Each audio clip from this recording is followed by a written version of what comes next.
Of course, the buses will be picking up the slack with thousands more passengers expected to commute this way this morning.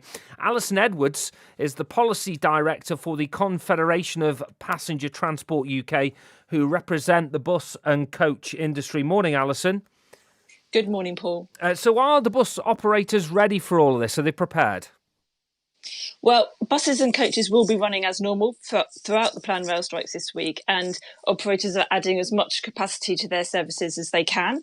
It's not going to be possible to meet necessarily all the demand from the rail network because our drivers are fully deployed on existing services, but they are doing all that they can to make sure that the services are there where people need them, and people can check Travelline if they need to travel to find a bus or a coach service that will get them where they need to go.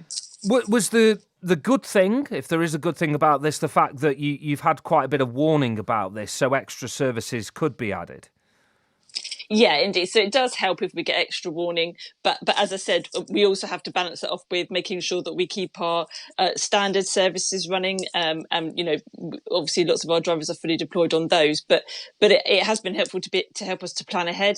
And we've got coach services as well that are obviously trying to plan ahead for the extra demand they might see. So what I would say is people that are looking to maybe travel by coach, where maybe they travelled by rail before, I would encourage them to book as early as they can so that operators can plan ahead effectively for that extra demand and passengers can avoid any disappointment.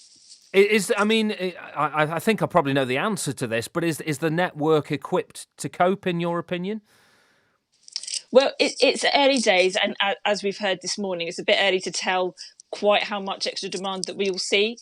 So I would advise people to plan ahead and allow a bit of extra time because, we don't yet know quite how much extra demand we're going to see on the bus and the coach network. So I would advise people to plan ahead and just be prepared. And people perhaps have changed their habits a little bit since COVID, haven't they? And some people aren't comfortable with perhaps a bus that's really busy, if it's standing room only or whatever it may be. What would your advice be to those people? Just wait for the next one, I guess. Well, obviously, of course, yeah, plan ahead and allow some extra time if you do feel that you're not quite as comfortable. But what I would say is buses and coaches are really, really safe. We've got really, really stringent cleaning regimes in place to make sure that we keep all our passengers safe on board. But obviously, if you don't feel comfortable in a crowded space, and that might just be, not everyone does.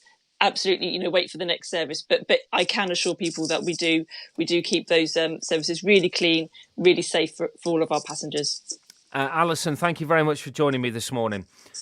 That's Alison Edwards there, who's the policy director for the Confederation of Passenger Transport UK, looking after the buses.